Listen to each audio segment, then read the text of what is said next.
우리가 지금 읽은 시편 123편은 4절밖에 되지 않은 이 짧은 분량이지만 모멸과 수욕의 시대를 살아가던 하나님의 백성들이 하나님의 은혜를 바라며 간절히 구하는 그러한 심정이 잘 나타난 시라고 할 수 있습니다. 이 시가 쓰여진 배경은 분명하지는 않지만 이방 민족의 압제를 경험하고 타민족에게 조롱과 멸시를 이렇게 당할 만큼 비참했던 상황으로 보아서 바벨론 포로기 또는 이 바벨론 포로에서 돌아온 다음에 쓰여진 시로 추정을 합니다.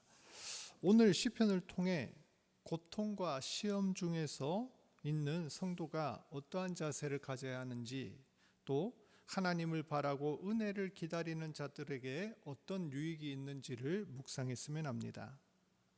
1절을 보시면 하늘에 계시는 주여 내가 눈을 들어 주께 향하나이다 했습니다. 2절에서도 눈이라는 단어가 3번씩이나 나오는데요, 하나님을 바라본다 라고 했습니다. 여기서 주목해야 될 단어는 눈이지요. 눈이라는 게 신체의 기관을 가리키지만 그 사람이 관심을 가지고 있는 것, 그 사람이 지향하는 그러한 신앙을 나타내는 상징으로 쓰입니다. 예를 들어서 여러분, 명품 옷에 브랜드에 관심이 있는 사람이 있다고 칩시다. 그 사람은 다른 사람을 볼 때 어디에 눈이 제일 먼저 가겠습니까? 그 사람이 입고 있는 옷의 브랜드가 뭔지, 신상인가 짝퉁인가, 그곳에 제일 먼저 눈이 갈 것입니다. 이처럼 눈은 자신이 가장 관심을 가지는 곳, 선망하는 곳으로 향하게 되어 있습니다. 사람이 죄 지을 때에 가장 먼저 이 죄를 짓게 되는 부위가 어딘지 아십니까? 바로 눈입니다. 죄의 유혹이 제일 먼저 눈으로 전달됩니다.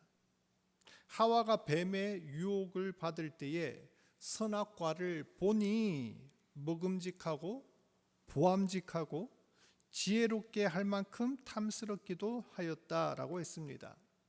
하와가 애초에 하나님이 금한 나무를 눈여겨 보지 않았더라면 죄의 유혹이나 생각이 그녀 안에 들어오지 않았겠지요. 그래서 성경은 안목의 정욕을 피하라 이렇게 말씀하시는 겁니다.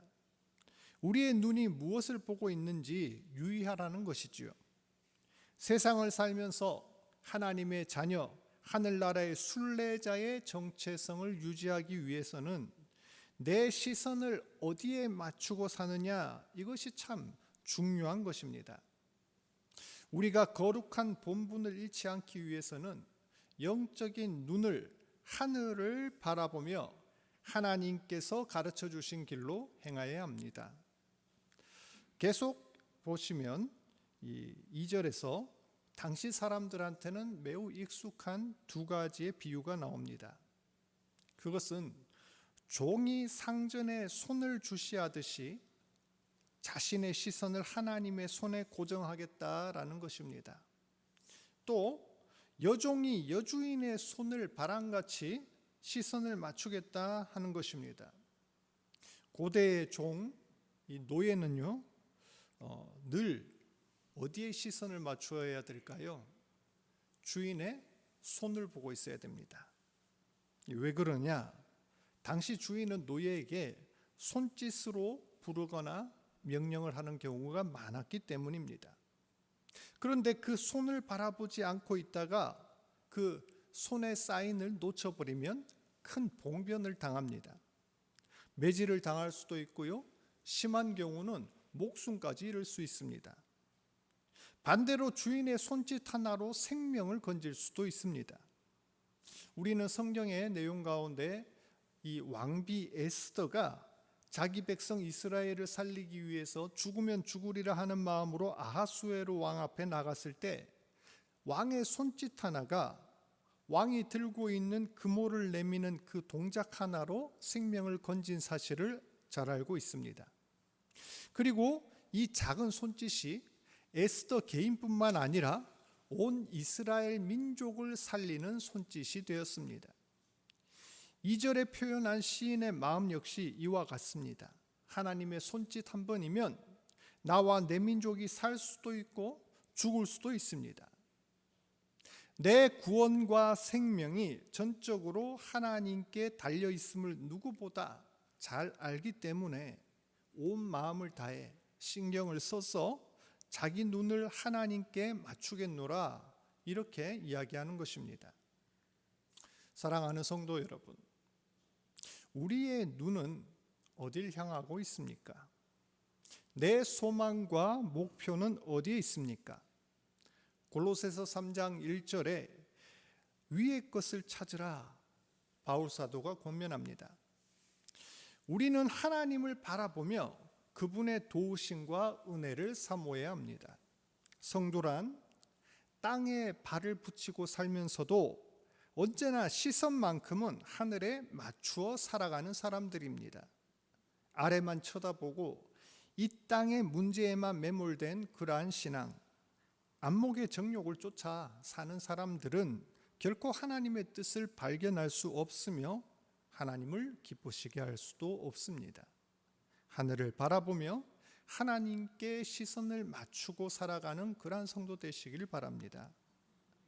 계속해서 3절을 보시면 여호와여 우리에게 은혜를 베푸시고 또 은혜를 베푸소서, 심한 멸시가 우리에게 넘치나이다, 이렇게 이야기합니다.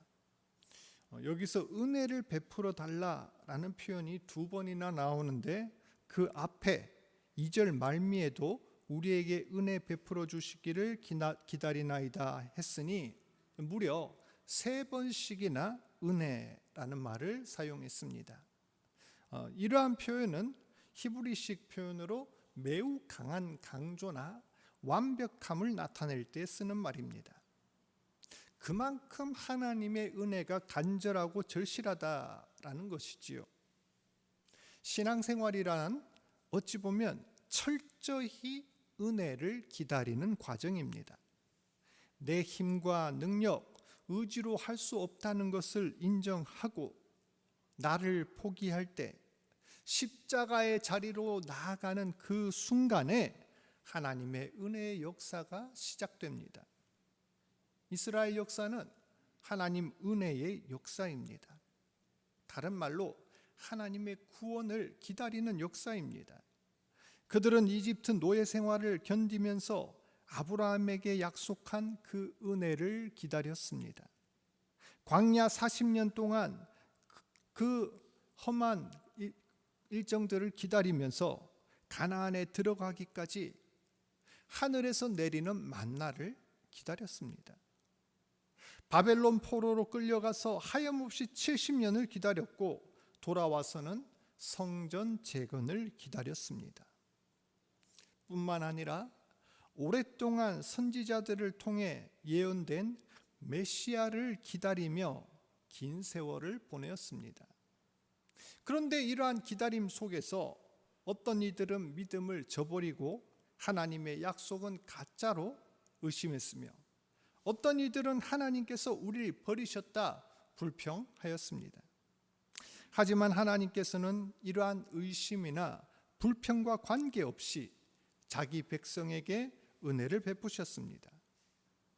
자신이 뜻하셨을 때 자신의 방법으로 하나님의 약속을 성취하셨습니다.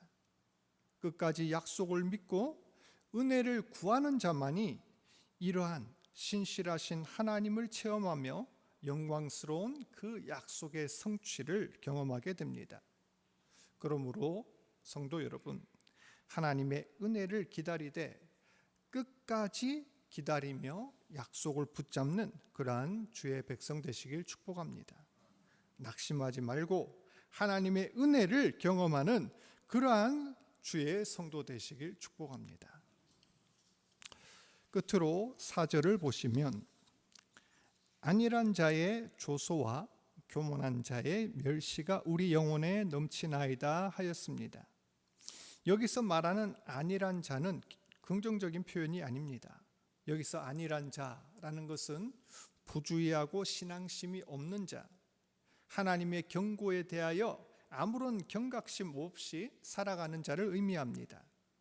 또 교만한 자는 하나님을 인정하지 않고 자기의 힘에 의지하여 살아가는 자를 의미합니다. 이런 사람들은 어리석을 뿐만 아니라 다른 사람들, 특히 하나님을 잘 믿는 경건한 사람들에게 악한 말과 행동을 서슴없이 저지른다는 그런 특징을 가지고 있습니다. 오늘 시인은 이런 사람들의 말과 공격으로 심적으로 괴로워하고 고통받고 있습니다. 흔히 사람들이 힘들어하는 것은 육체의 어려움이나 물질의 어려움도 있지만 사실 그보다 더 어렵고 힘든 일이 사람으로부터 받는 괴로움, 인간 관계에서 당하는 멸시와 조소라고 할 수 있죠. 아무 생각 없이 그냥 툭 내뱉는 그런 말 한마디가 상대방을 깔보고 비하하는 배려 없음이 사람의 마음을 죽이게 하고 또 좌절하게 만듭니다. 특별히 우리가 살고 있는 이 시대는 교회가, 예수 믿는 사람들이 이 멸시와 조롱의 대상이 되어버렸습니다. 여기에는 물론 우리의 잘못, 또 부끄러운 모습이 빌미가 된 것도 있지만 틀림없이 이런 것은 사실이죠. 교회가 잘못해서, 성도들이 똑바로 살지 못해서 사람들이 조롱하고 멸시하는 그런 모습도 분명히 있죠. 하지만 그것과 별개로 하나님을 모독하고 예수 그리스도에 대한 신앙을 부정하고 교회 전체의 이미지를 훼손하려는 아주 악한 의도 역시 뒤에 있음을 우리는 분명히 알고 있어야 합니다. 요즘 젊은 세대, 특히 나이 어린 학생들이 나는 크리스찬이다 라는 것을 밝히기를 꺼려한다는 그런 여론조사를 본 적이 있습니다. 왜 이들이 교회 나간다는 사실, 크리스찬으로서의 정체성을 밝히는 것을 꺼려할까요? 한마디로 부끄럽다는 겁니다. 자신이 교회 다닌다고 하면 왠지 시대에 뒤처진 것 같은 독선적이고 위선적인 사람 같은 그런 이미지가 이 젊은 세대의 은연중에 퍼져 있다는 겁니다. 이게 어디서 나온 걸까요? 인터넷이나 매체들, 또 반기독교 성향의 세력들이 만든 가상의 이미지가 한국 개신교 전체를 이미지화하면서 일어난 것입니다. 여기 계신 나이 드신 분들은 잘 실감이 안 가시겠지만 이 젊은 층에는 이러한 인터넷상에서는 이러한 모습들이 얼마나 심각한지 잘 모르겠습니다. 우리가 깨어서 기도해야 될 것은 이런 이미지가 또 다른 이미지를 낳고 계속해서 기성교회를 부정적으로, 심지어 우리 신앙의 대상이신 하나님과 예수님마저도 희화화하고 모독하는 그런 결과가 양산되고 있다는 것입니다. 여기에서 신앙을 가로막고 전도를 막으려는 그러한 사단의 악한 괴계가 뒤에 도사리고 있다는 것을 우리는 명심해야 합니다. 4절 말씀처럼 오늘날도 우리의 신앙을 무시하고 하나님의 능력과 살아계심을 인정하지 않고 조소하고 멸시하는 그러한 세력이 우리 주변에 있을 수가 있습니다. 우리가 흘리는 사랑과 헌신, 눈물의 가치를 전혀 인정하지 않고 조롱하는 소리가 들릴 수가 있습니다. 그렇지만 성도 여러분, 결코 이러한 조소에 미혹되거나 흔들려서는 안 됩니다. 사람들이 뭐라고 평가를 하든 어떻게 윽박지르고 멸시를 하든 우리가 소유한 것은 영원한 하나님 나라의 보화이며 장차 누릴 천국의 영광은 현재에 비교할 수 없기 때문입니다. 그렇기 때문에 우리의 시선은 언제나 하늘을 향해 있고 하나님의 은혜를 기다리며 소망해야 할 것입니다.